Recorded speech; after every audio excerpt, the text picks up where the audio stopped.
All right, big idea tonight. This life is for serving God alone. Don't go back to who you were. And we'll see that in our passage. And hopefully you noticed in chapter 4, the very first thing you see in chapter 4 is what word?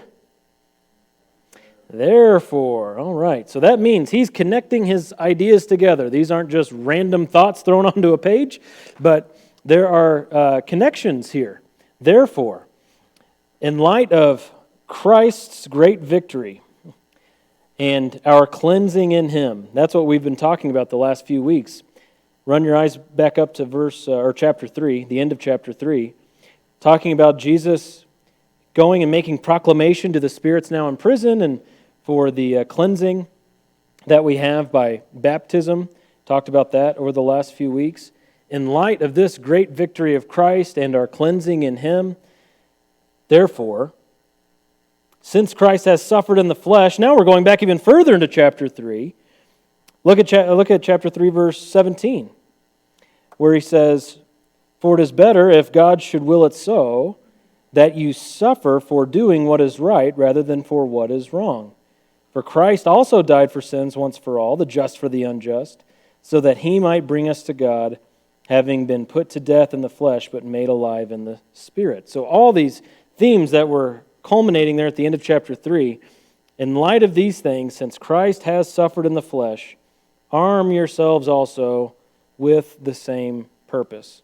And so Peter's going to get into the purpose of suffering, the point of suffering, and he's using, again, Christ's suffering as a theme. Christ's suffering, what Jesus went through, is a model for us in our suffering. And if you've caught it so far in this passage, as we've just read through it once tonight, but maybe this passage is familiar to you, he's telling them to stop their sinning as an escape from suffering. Don't go back into your ways of sinning so that way you can get away from the suffering that faces you as a Christian, but instead claim the suffering that is there for you as a Christian. If you've read through the book of Proverbs, you know that the author there makes it clear that enough sin will lead to death and destruction. Enough foolishness will lead to suffering, basically. But here we're seeing that sin and foolishness can actually be escapes from other types of suffering. Here they are as Christians being persecuted. They're suffering because of their faith. And they could change that state if they would just go back to the way they were before. If they would just go back and join everybody just like the good old days, just like in times past, then everyone would just drop this whole Jesus thing and they'd be scot-free. But here Peter's saying, don't do that, but lay hold to what is in front of you, which is suffering for the sake of Christ. And he calls them to arm themselves. What do you think of when you hear that phrase, arm yourself? Where would you hear that phrase? Oh, wow. That's not what I was thinking, but you were both thinking it, so that's great. What passage in Ephesians? Okay, the armor of God, okay. And that has to do, of course, when someone puts on armor, that person's going out to battle, going to do battle. And this verb of arm yourselves, is a military word. It means to lay hold of something that you'll use in battle. And so Peter is here calling them to that same type of idea, to equip themselves with weapons for battle. And they're to arm themselves with the weapon of purpose. You see that? Arm yourselves with the same purpose, the purpose of Christ. And the term purpose refers to the intentions of our heart. You know, we get that, right? You set out to do something with purpose. That's your intention.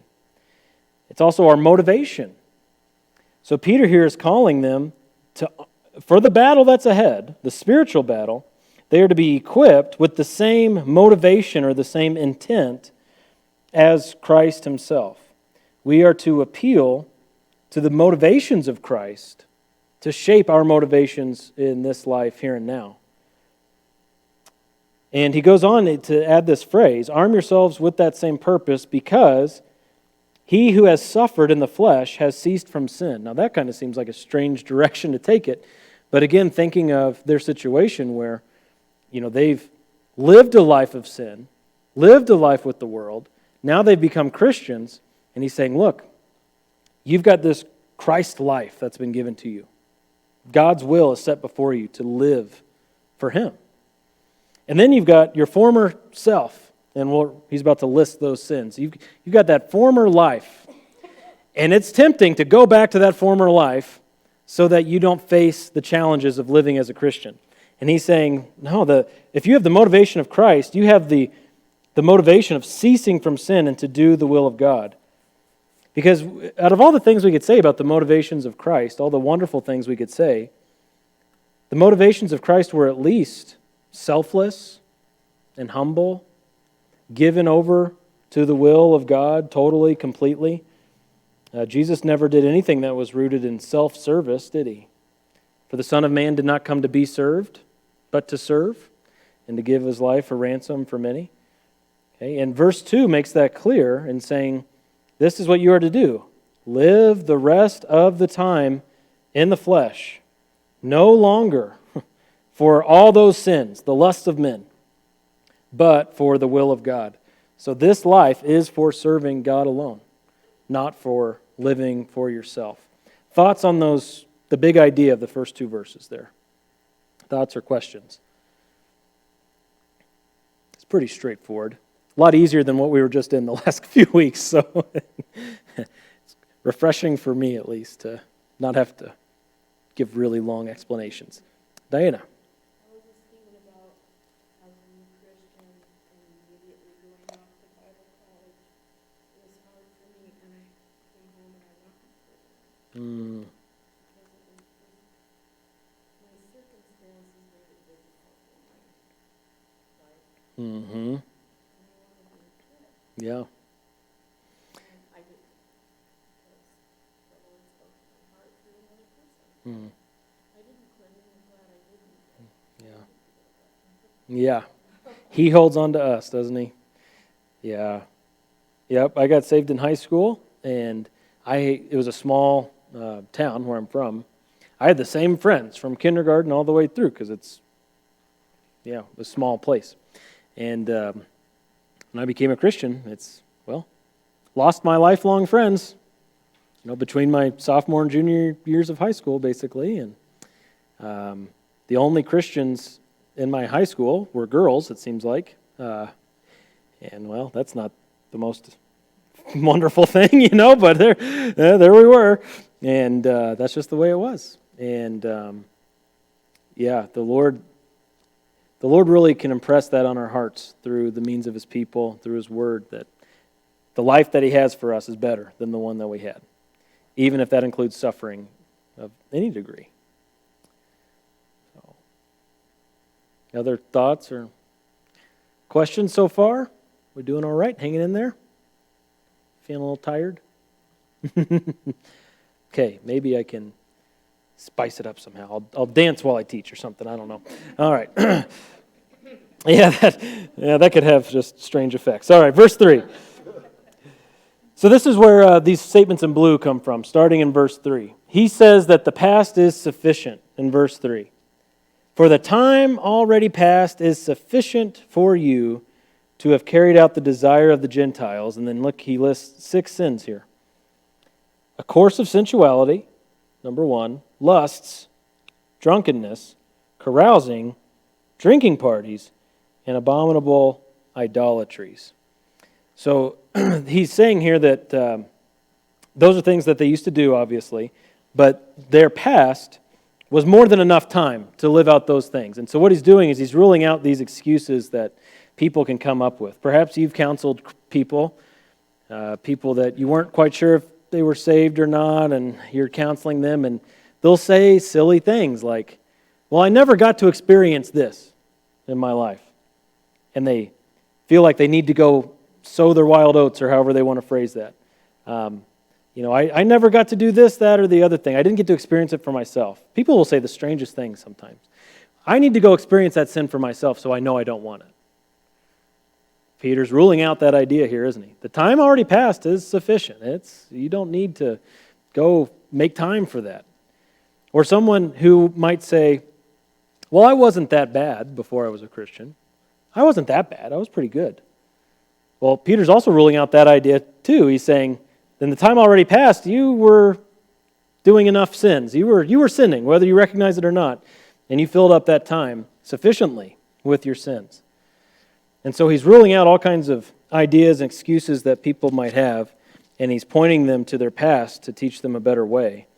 And he lists off these traits of the people that he calls Gentiles, which is pretty interesting. Why is that particularly interesting to find that word here in 1 Peter, the word Gentiles?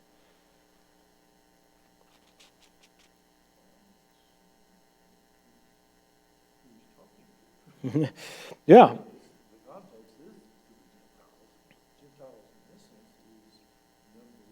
Right, yeah.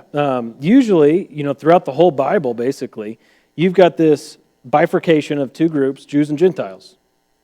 Jews, people who are Hebrews, ethnic Israelites, and those who aren't, Gentiles, Jews and Gentiles. Well, here he's saying those outside of Christ are Gentiles. That's a pretty interesting use of that word. I think it's unique to Peter. I'm not 100% sure, but I'm pretty confident. He's saying that those outside of Christ are Gentiles, those who are the lost, those who reject the gospel. This is their way of life. And this was your former way of life. And he starts describing these things. And the first one there on the list, as you see, is sensuality, pursuing a course of sensuality. What this word means is unrestrained living. Unrestrained living. And I'm sure you can think of ways perhaps that you were that way in your past, and certainly you know people now who live unrestrained. Your direction in this state, your direction in life is basically just governed by your feelings. You just go about life, and however you feel about this or that, well, that's just the way you go. And you don't really think about anything else except how you feel. That is sensuality. The next one there is similar, and you'll see how these are really closely related all the way through, but lusts. Lust is essentially unchecked passions. So you've got unrestrained living, and you've also got this idea of unchecked passions. Just living by lusts. These are our fallen and creaturely responses to things in the world. The things that we desire, the things that we want for ourselves, the things that we're passionate about because they please us. The lusts of life. Remember in 1 John, you've got the lust of the flesh, lust of the eyes, and the pride of life. Living by lusts. That's the idea there. And then the third one, we're pretty familiar with what this is and looks like, drunkenness, habitual intoxication, right? Or other inebriations, you could say. But habitual is certainly in view here because it's a way of life. That's the way it's being presented by Peter. Habitual intoxication. And, of course, today I think there are more ways to reach that state than maybe, well, I shouldn't say than ever before. But it's certainly easier to access the things that you want to access to become some sort of inebriated, especially habitually. There are, I'm a millennial, so I watch a lot of YouTube. And there are these certain channels I follow on YouTube. There are a lot of Christian channels and a lot of people who aren't Christians. There's a baseball channel I really like, and I watch a lot of their stuff. And those guys are definitely not Christians. And quite often they'll talk about how, last night when I was wrapping up the game and I definitely wasn't high, and they'll go on. But now, especially with all the different forms of cannabis that there are out there, that would fit into this category, that habitual type of intoxication and inebriation. So sensuality, lusts, drunkenness. We're in 1 Peter 4, verse 3, Lizzie. Then the fourth one listed there is carousing. What do you guys got for that one? Carousing. That's not a word you've used this year, maybe. Carousing. Melise. Okay. Does that help you with with understanding what it is? Reveling is another word that it's like, I don't know when the last time was I used that on my own. Okay, yeah. Rabble-rousers?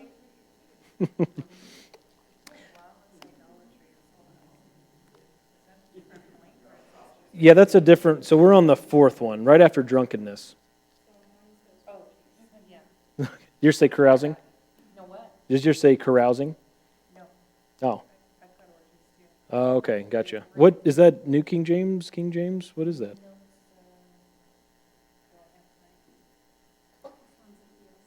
ESV, okay, gotcha. Well, that's interesting. Okay. ESV. Yeah, well, the word has an interesting history. This was kind of an interesting study. Because the word, it does mean a group of people, so that's the first thing to recognize. It means a group. And the word started out in, was what we can tell in historical data.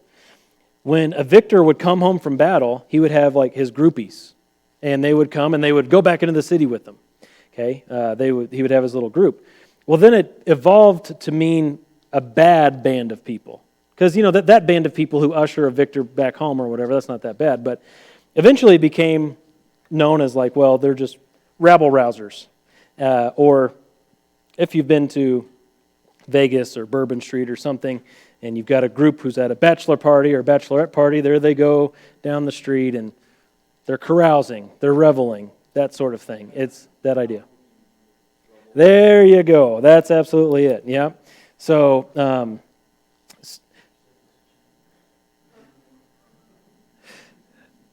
so I've got in my notes Bourbon Street packs because I went on a business trip.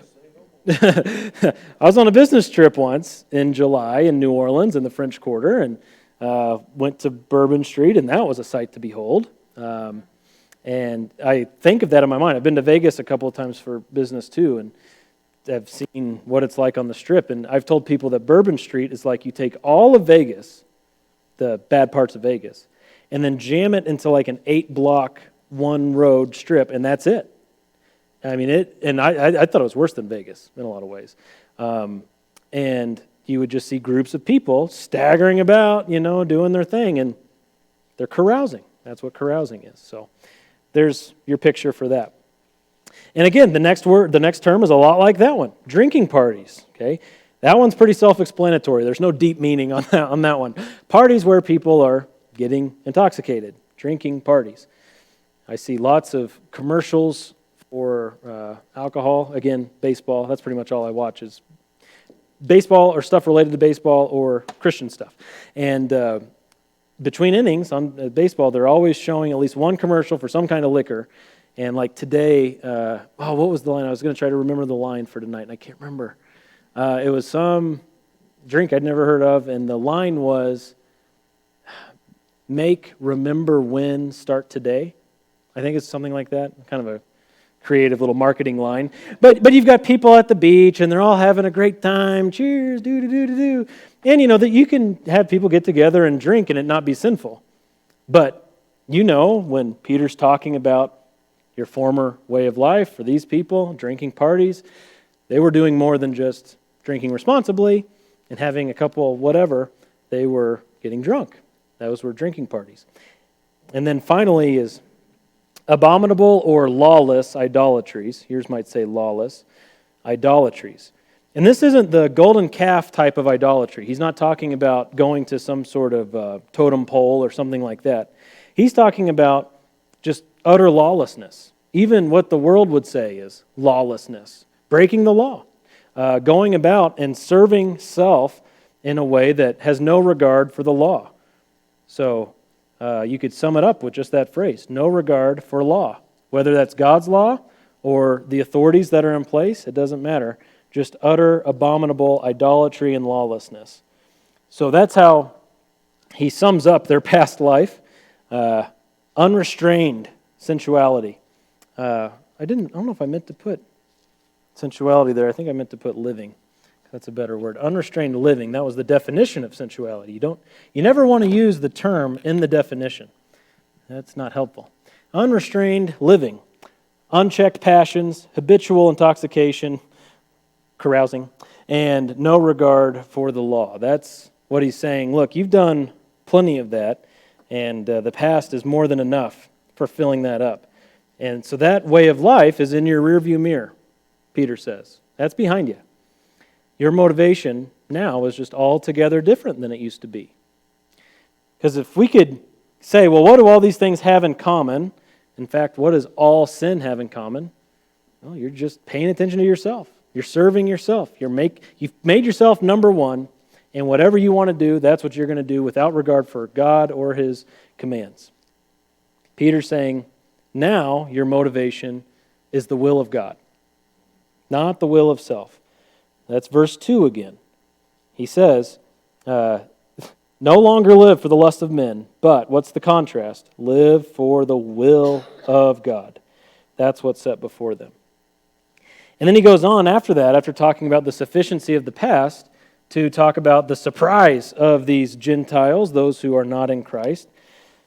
In verse 4, after listing these off, he says, in all this, they, again talking about the lost, are surprised that you do not run with them into the same excesses of dissipation, and they malign you, or they slander you. Have you noticed that lost people count the life of Christians to be a strange thing? Why are you here right now, right? Don't you know what's on TV? Don't you know what's going on down here at this place or that place? Why are you here? This is strange. And yeah, he says, don't be surprised that they are surprised by the way that you live. And there's a promise associated with this when he says they're going to speak evil of you, or they're going to malign you or slander you. And I remembered as I was approaching this text, this is one of the first passages I remember really striking me as a Christian, especially being in high school. And you're reading these things, and it's like, okay, yep, I was dipping my toe into these things, and now I'm not doing those things, and my high school buddies are wondering, what's wrong with me? And so I broke out my first Bible. This is the Bible I mentioned on Sunday, that new Spirit-filled Life Bible. I've gotten it rebound so I could preserve it. Pages were falling out. But I went back to see my notes. This is the first Bible I ever wrote notes in. And so I went back to 1 Peter 4 to see what I wrote as a 16, 17, 18-year-old. And I put in parentheses, or I kind of circled up the sins that are listed there, and I wrote, a lot of teenage sins. And then I highlighted verse 4, where it says, they think it's strange that you do not run with them, and they speak evil of you. And I wrote, they'll speak bad of us when we don't conform. That's a promise.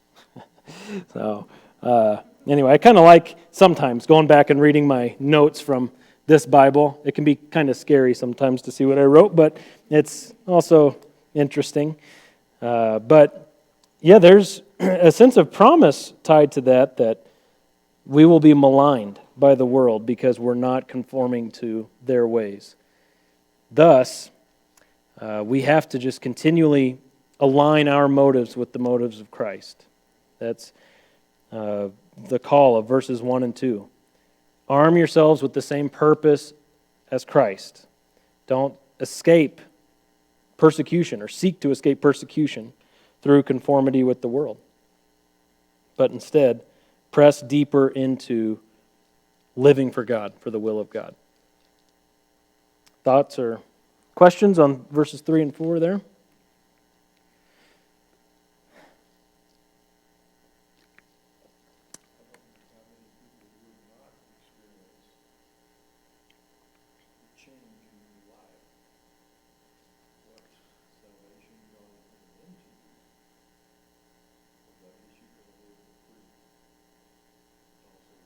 Yep.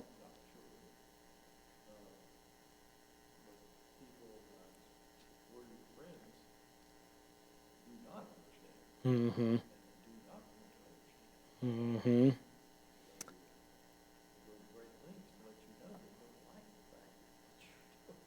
Yeah. Yeah. Yep. Absolutely. I'm again using a baseball illustration.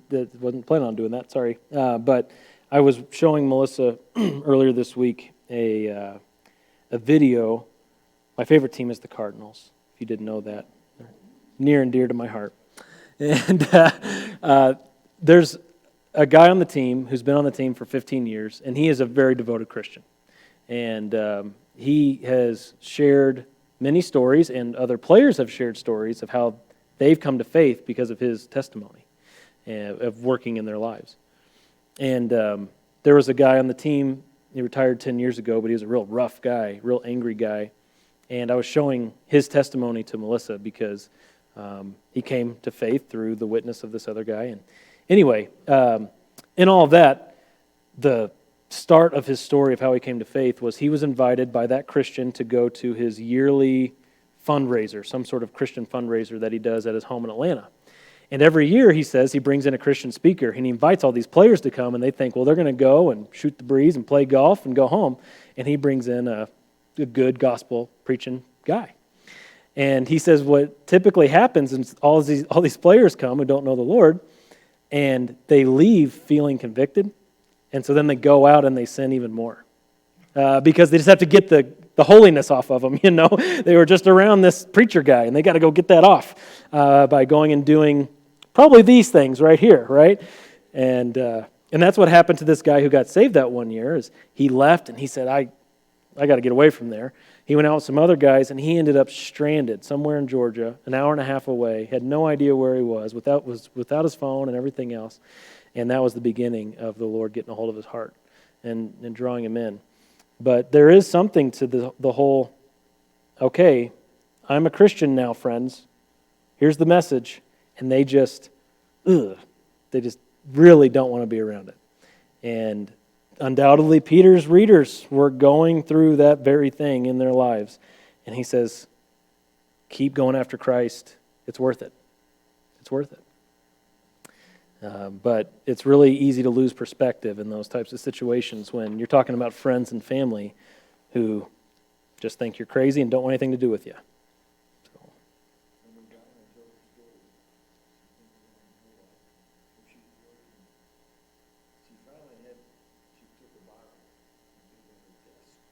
Right, yeah. Everything changed. Mm-hmm. Yeah.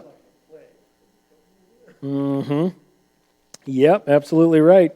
Yeah, you start going to work and reading your Bible in the break room and stuff like that, and yeah, just subtle things like that. It gets the point across. So, well, then in verses 5 and 6, we see the seriousness of the proclamation. So we've moved from, isn't this nice? I alliterated it. The sufficiency of the past, the surprise of the Gentiles, and the seriousness of the proclamation.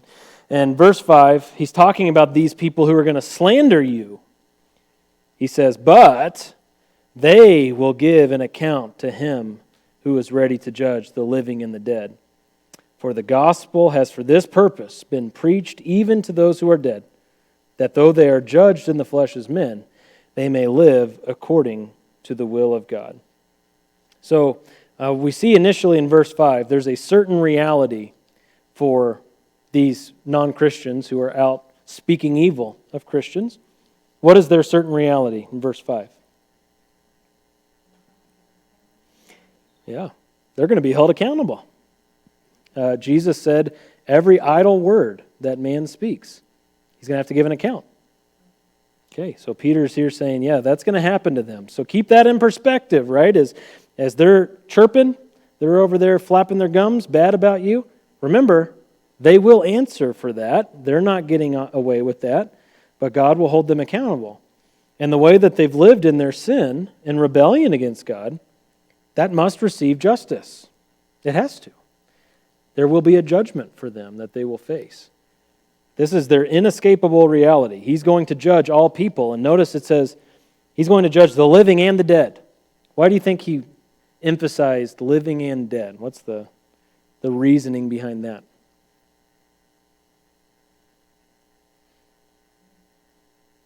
It's kind of a tough one. You look at that and you think, well, couldn't you just say all people? Like, what's the point? I think what he was saying here is death is no escape. So you die before Jesus returns. You're still going to be judged, right? Death isn't a way out to get away from God's judgment.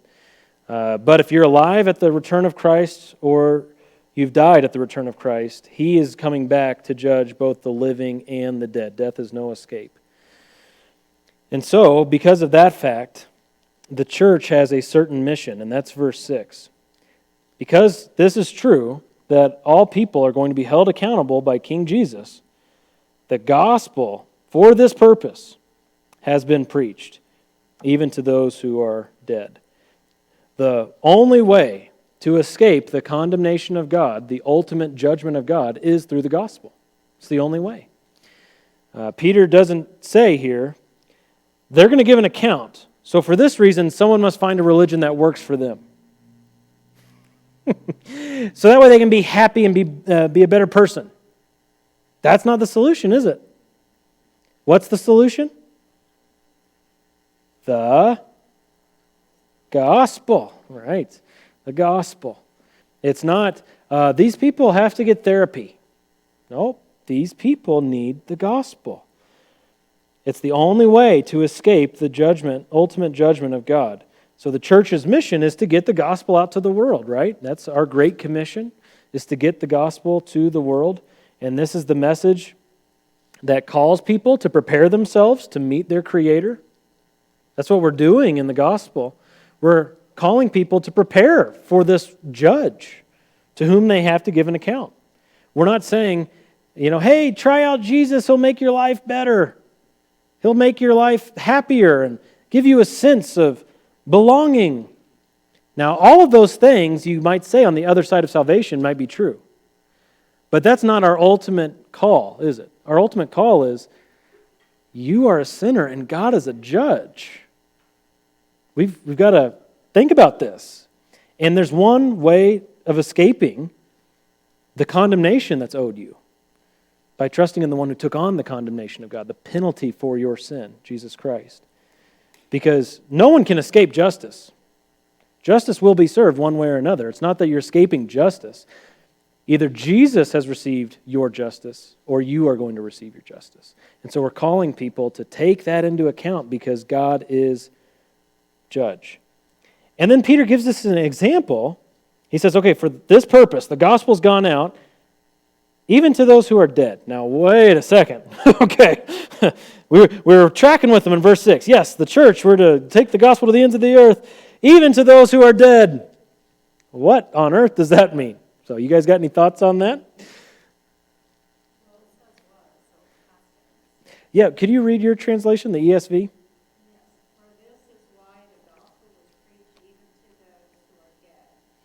Okay.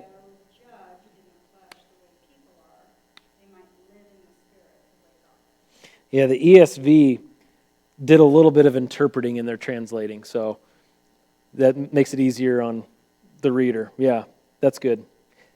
That's good. And that's the solution here, right? It's not that people have died and now they get a second chance. Because what does the Bible teach? Hebrews 9:27. For it is appointed for man once to die, and then comes judgment.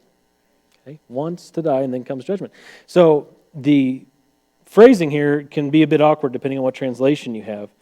But he's saying, the gospel has gone out to those a generation ago, essentially, those who are now dead. The gospel had gone out to them, though they were judged in the flesh by their fellow man and they did suffer physical death. They were not condemned by God. He says the gospel went out to them, and though they are judged in the flesh as men, they may live in the Spirit according to the will of God. So they are presently judged in the flesh as men. So people look around and say, oh yeah, those Christians, they believed, but look at them, they're in the grave just like everybody else, right? They suffered physical death just like everybody else. What did they escape? Well, what does it go on to say? They live in the Spirit according to the will of God. They are alive in the spiritual realm. Okay, and they are in the presence of their Creator, serving Him. And so Peter's saying, in all of this, reject the way of the world and live for God. Consider this life rightly, that we're to live for Him. And this harkens back to chapter 1. Turn back just a page or two. Chapter 1, verse 13, verses 13 through 15. Peter wrote to them at the start of the letter, therefore, prepare your minds for action. Keep sober in spirit. Fix your hope completely on the grace to be brought to you at the revelation of Jesus Christ. As obedient children, Do not be conformed to the former lusts which were yours in ignorance. There's the same theme, right? But like the Holy One who called you, be holy yourselves also in all your behavior, because it is written, you shall be holy, for I am holy. Those lusts, those are former lusts. Leave them as former lusts. Don't make them present lusts. You shall be holy, for the one who called you is holy. Do the will of God in this life. Pursue holiness, because He has called you as children. Okay? Good? Any other remarks regarding the first part of chapter 4?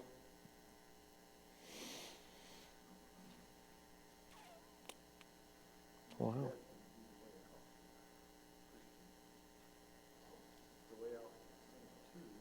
Mm-hmm. Yeah. Yeah, the difference is for the Christian, it's a promotion, right? Paul says it's far better to depart and be with Christ. Yep. Absolutely. And you see where he's going, and we'll start here next week, or 2 weeks from now. We're not going to meet next week. But verse 7, the end of all things is near. And so he's putting our minds on the reality of the coming judge. And we need to live in light of that reality. Okay. It's so easy for us to forget this. To set aside the notion of God as judge and God as imminent judge. The end of all things is near. That's his tone. And it's so easy for us to think it's far off, but we're fooling ourselves if we do that. We have to live as though it's tomorrow. That's how we're called to live, okay? Well, we have a little bit of time. I watched something interesting yesterday. It's satire. Do you guys like satire? Or are you offended by satire? I'll show you either way, but I just thought I'd know what I'd be dealing with. Let me move this. Let me go pull that up. I saw it and I thought, hey, that might be good to show you guys, so we'll do it. Just give me a minute.